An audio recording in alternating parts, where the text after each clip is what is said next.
Luta, fuga ou congelamento. No vídeo de hoje a gente vai conhecer os estilos de enfrentamento e a entender por que eles fazem parte aí, como lidar com eles.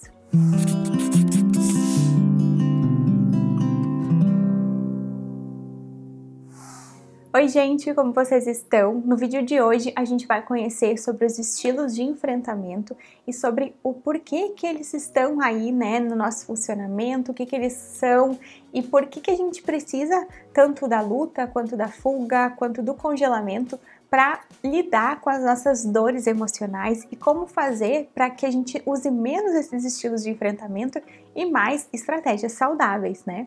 Se tu é novo por aqui, eu sou a Ana Streit, sou psicóloga e aqui no canal eu falo sobre psicologia, sobre conexões saudáveis e sobre autocompaixão e autoestima, temas que nos ajudam a ter aí estratégias mais saudáveis e mais leves para viver. Todos nós temos dores emocionais e temos botões aí emocionais que as situações às vezes neutras, às vezes corriqueiras, despertam gatilhos de dores muito antigas que a gente já viveu ao longo da vida, de situações difíceis que a gente já viveu.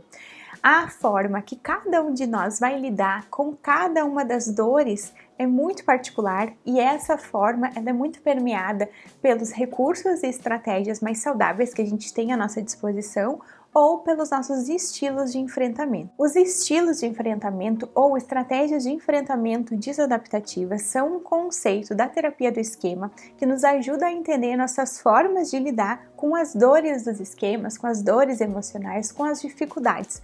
O mais importante de a gente entender sobre eles é que quanto mais saudável a gente for, emocionalmente e psicologicamente falando, menos as estratégias de enfrentamento vão ter força e rigidez. Quanto mais dificuldade ou mais transtornos emocionais a gente tiver, por exemplo, né, os transtornos de personalidade, mais essas estratégias de enfrentamento vão ser enrijecidas e vão ficar mais presentes. Então a gente vai enxergar muito mais uma estratégia de enfrentamento ou outra do que um leque, né, de coloridos e de formas de lidar, enfim. Quanto mais saudável, mais a gente vai migrar de uma estratégia para outra, mais a gente vai conseguir ver aí outras partes da personalidade. Quanto mais difícil, quanto mais a gente estiver falando de transtornos de personalidade, mais enrijecidas vão ser as estratégias de enfrentamento. As estratégias de enfrentamento, elas surgem para nos ajudar a lidar com as dores emocionais, com os desconfortos e com a falta das necessidades emocionais não atendidas, especialmente quando a gente é criança ou adolescente. O que acontece? A gente pode pensar nas estratégias de enfrentamento como armaduras.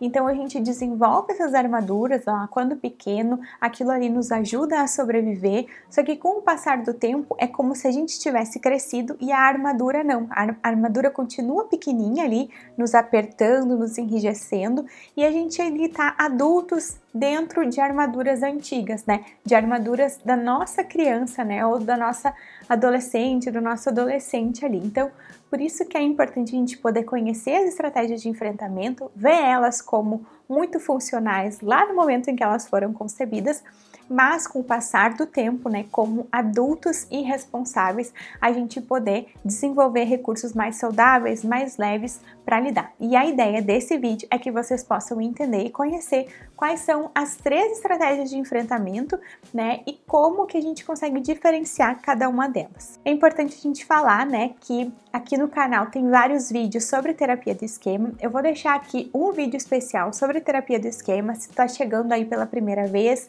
chegando no canal, conhecendo sobre esses temas, enfim, é um vídeo bem introdutório, então vai te ajudar a ter um contexto melhor. Se tu gostar também desse vídeo, vale a pena ir lá assistir para ir tendo mais conhecimento sobre esses assuntos. As estratégias de enfrentamento, quando elas são usadas em geral assim com mais força, elas são chamadas também de estilos de enfrentamento. Então, cada um de nós pode ter as 3 estratégias de enfrentamento, mas é bem possível que a gente tenha um estilo, então a gente use mais um estilo de enfrentamento do que outros, né? Quando a estratégia ela é usada com mais vezes, a gente chama isso de estilo de enfrentamento. As estratégias de enfrentamento se assemelham muito à resposta ao estresse do nosso corpo, por isso que a gente conhece aí a luta, fuga ou congelamento. Então a gente vai associar cada uma das 3 estratégias de enfrentamento aos estilos de resposta perante o estresse. As estratégias de enfrentamento se dividem em 3 tipos: evitação,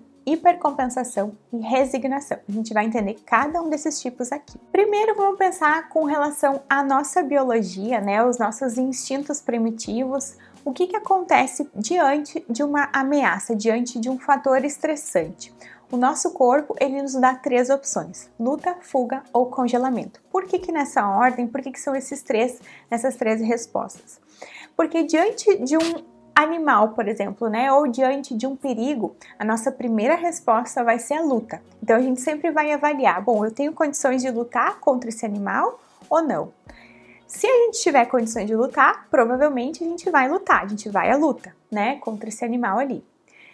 Nosso corpo, ele vai avaliar, bom, eu não tenho condições de lutar, é melhor eu fugir. E aí, a evitação, ela vem como uma segunda resposta aí de sobrevivência, que é, eu sei que se eu lutar eu vou perder, então eu vou fugir daqui para garantir minha sobrevivência.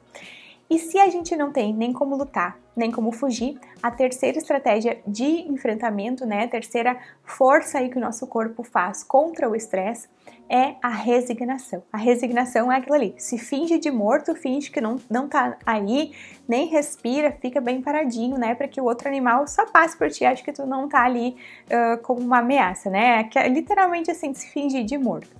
Então, as estratégias de enfrentamento, a gente pode ter esse desenho, a gente ou luta, se não pode lutar, a gente foge, se não pode fugir, a gente se resigna. A resignação é muito isso, eu me dei por vencido aqui, é melhor eu me dar por vencida, é melhor eu pensar que não tem jeito mesmo essa situação que eu tô, do que eu tentar fugir ou de que eu tentar lutar. Não vou nem gastar energia para essas coisas, eu vou ficar aqui parada fingindo que não é comigo a coisa. Então agora vamos entender cada uma delas, começando pela hipercompensação.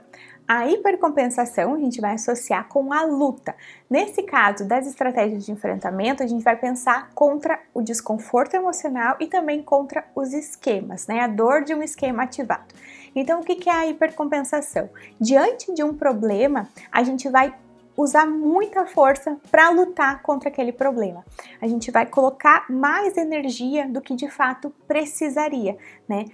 Como acontece assim, às vezes numa discussão, às vezes numa briga de casal, enfim, num desentendimento, ao invés da pessoa ali respirar fundo, né, tentar reequilibrar a situação, tentar regular a emoção, acontece a luta, né? Tu não tá entendendo o meu ponto, eu vou te mostrar, isso é muito difícil para mim, e a pessoa já começa a escalar a emoção. Então, a hipercompensação é fazer muita força para dar conta de algo que precisaria ou demandaria pouca energia. Essa avaliação, né, do quanto de energia é gasta na hipercompensação ou não é o que vai dizer se é uma estratégia saudável ou se é uma estratégia de enfrentamento desadaptativa. Tem uma metáfora que eu gosto bastante para usar assim para a gente ilustrar a hipercompensação, que diz que não compensa a gente incendiar a casa para fazer um assado. É claro que se tu incendiar a tua casa para fazer um assado, tu vai ter o assado, só que tu colocou toda a casa, né, para pegar fogo em função daquilo. Então, a hipercompensação, as estratégias de enfrentamento em geral, quando elas são usadas com muita força e muita frequência, elas não são eficientes, né? Então, é isso que acontece com a hipercompensação. É como se a gente estivesse colocando fogo na casa para fazer um assado. A gente usa energia demais para dar conta de algo muito pequeno, né? Pessoas que são controladoras, pessoas que são muito preocupadas, pessoas que são hipervigilantes, estão ali usando essa estratégia de hipercompensação. Elas estão colocando excesso de preocupação, excesso de trabalho, excesso de vigilância, né? Excesso de compulsão, enfim. Então, a hipercompensação é muito isso. Não é a estratégia em si que é o problema é o quanto que ela é usada, né? O quanto de força que é colocado ali. Então, pensando nos esquemas, um exemplo de hipercompensação, vamos pensar no esquema de abuso. A pessoa tem um esquema de abuso e ela fica com receio de ser abusada, um receio de ser passada para trás. Caso ela use a estratégia de hipercompensação, o que ela pode fazer? Começar a controlar o celular do outro, ali cuidar todos os passos e ficar super atenta e de olho e hipervigilante a tudo que o outro tá fazendo. Então é como se ela tivesse assim com olhos, né, gigantes para os movimentos do outro. E aí o que que acontece?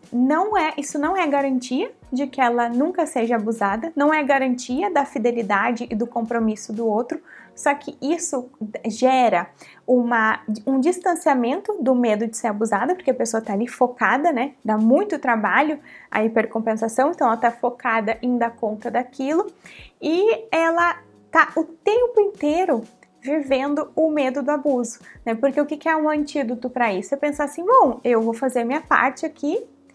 Se acontecer o pior, se acontecer o que eu mais temo e se essa outra pessoa me trair, enfim, isso aí vai dizer do caráter dela, isso vai dizer de um problema para lidar, caso isso aconteça, isso não é um problema agora, né? Como que eu de fato quero agir de acordo com a minha essência, né? Então, a hipercompensação faz isso, é um excesso de força, né? É a luta, é a briga constante. Agora vamos falar um pouquinho sobre a evitação. A evitação é a fuga. Então a evitação é como se a gente fosse uma criança muito pequena que quer ir no banheiro de noite e aí ela tem medo de acender as luzes para não encontrar com monstros na casa. O que é a evitação? Não acender as luzes, né? Porque a gente não acende as luzes, não vê nenhum monstro. Se tiver os monstros, a gente não viu, não entrou em contato com eles. Qual que é o problema da evitação? A evitação não coloca à prova as nossas verdades. Então, o que acontece com uma criança muito pequena indo no banheiro de noite? Se ela não acende a luz, por mais que ela não viu nenhum monstro, os monstros estiveram emocionalmente com ela o tempo todo. E acender a luz é ter coragem de olhar ali e pensar, bom, vamos ver se tem monstros aqui. Vamos ver o tamanho deles, vamos ver a cor que eles têm, né? Então é acender as luzes e justamente a gente não evitar é a gente poder entrar em contato com a situação real, é poder olhar, olha, não tem nenhum monstro, viu? É só a geladeira, é só o sofá, é só a casa como ela sempre foi. Então a evitação, ela faz com que a gente se distancie emocionalmente do esquema e do medo, só que ela mantém aquela verdade ali preservada e viva, por mais que tá debaixo do tapete, né? Mas a evitação mantém aquilo ali o tempo inteiro. A evitação pode ser cognitiva, então eu não quero pensar no problema, eu não quero pensar no futuro, eu não quero pensar no que vai acontecer.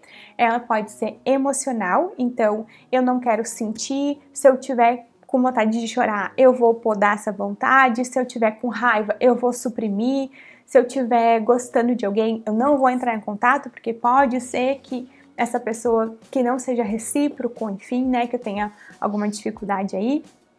E a evitação pode ser comportamental, então pode ser não acender a luz lá da casa enquanto vai no banheiro de noite, pode ser não sair de casa, pode ser não dirigir, não pegar avião, né?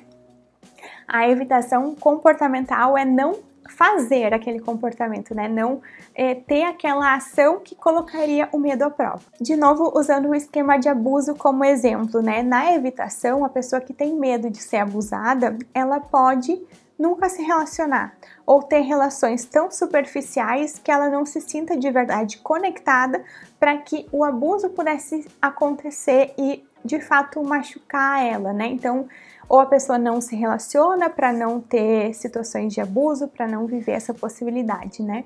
Ou ela pode ter ali relações tão desconectadas que, se trair ou não, a pessoa tá tão indiferente que ela nem sentiu, ela tá anestesiada, que também é outra característica da evitação, é uma anestesia, assim, né, de importância, de emoções, de conexão. E por último, a gente tem a resignação. A resignação é o famoso se fingir de morto, né? Quando a gente pensa nos esquemas, a resignação, ela é a estratégia mais derrotista. A resignação é pensar assim, ai, tudo bem, ninguém é de confiança, eu tô sendo traída pelo meu marido, mas é isso aí mesmo, o que eu vou esperar de melhor das pessoas, né? A vida é isso. A resignação, muitas vezes, ela vem com uma sensação de fracasso, não tem o que ser feito, não tem como mudar. Então, na resignação, as distorções cognitivas vão ter aí um papel fundamental. Até aqui no canal a gente tem 2 vídeos eu vou deixar aqui sobre as distorções cognitivas. E se tu gosta, né, desses assuntos, quer entender mais sobre distorções cognitivas, eu vou deixar aqui na descrição do vídeo o meu e-book que se chama Antídotos para Distorções Cognitivas, porque a resignação, ela vai entrar muito aí nas estratégias derrotistas, nas distorções cognitivas, o embaçamento da realidade, da situação como ela de fato é. Então, pensando no exemplo de uma criança pequena, né? Porque as estratégias de enfrentamento, quando elas surgem, elas são aquela armadura que é necessária, né? Então, por exemplo, uma criança pequena que entende que ela não vai receber amor, que os pais não têm amor ou disponibilidade emocional para ela, porque eles trabalham demais, porque são pessoas ocupadas e que tá tudo bem ela não receber. Isso é muito adequado para aquela criança que não tem outros recursos, que não tem outra ajuda. Mas, ao longo do tempo, isso fica desatualizado, né? Porque se eu sou adulta e eu tô numa relação que eu não tenho as minhas necessidades atendidas, que eu não tenho amor, que eu não tenho consideração, eu posso sim e devo pensar, poxa, isso é justo comigo? Será que é isso que eu mereço? Será que é a isso que eu vou me resignar, né? Então, por isso que a resignação, ela fica desatualizada, né? As estratégias de enfrentamento ficam desatualizadas e a resignação, ela faz essa distorção aí da realidade, ela minimiza muitos aspectos ali que seriam diferentes e que não confirmariam aquela verdade do esquema ou as nossas crenças antigas, e ela dá um foco e uma ênfase nos aspectos que estão alinhados às nossas verdades. Então, por exemplo, no mesmo exemplo das outras estratégias, se eu tenho esquema de abuso e eu me resigno ao esquema de abuso, o que eu posso pensar? Bom, todo homem trai, nunca eu vou achar alguém que seja de confiança, eu tô com esse aqui, é melhor do que se eu achar algum pior, né?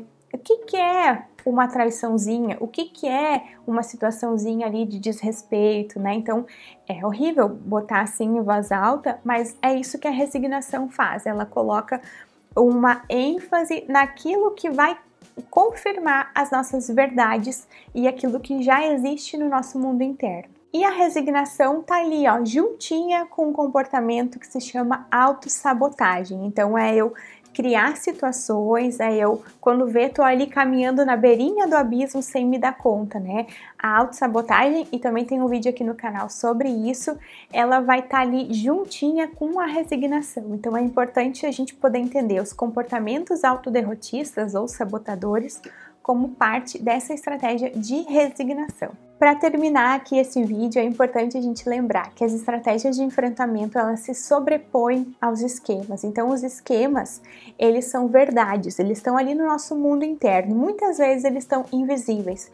As estratégias de enfrentamento, elas se sobrepõem aos esquemas. Então, muitas vezes a gente não vê os esquemas, mas a gente vê a estratégia de enfrentamento. A gente vê aquela pessoa fazendo muita força, brigando o tempo inteiro, trabalhando demais, ou a gente vê aquela pessoa se escondendo, fugindo, ou ali mais derrotada, mais vitimista, mas a gente não vê a dor, a vergonha, a gente não vê a emoção por trás ou o esquema que tá ali. E por isso que olhar para as estratégias de enfrentamento, olhar para qual dessas 3 aí a gente tende a entrar mais, é tão fundamental, porque elas mantêm o nosso mundo interno, mantêm as nossas distorções cognitivas, mantêm os nossos esquemas e crenças negativas e arraigadas, né? É sempre importante a gente se perguntar, poxa, por que eu tô me comportando assim? Por que eu tô trabalhando tanto ultimamente? Por que eu tô tão desconectada? Por que eu tô achando que não tem saída?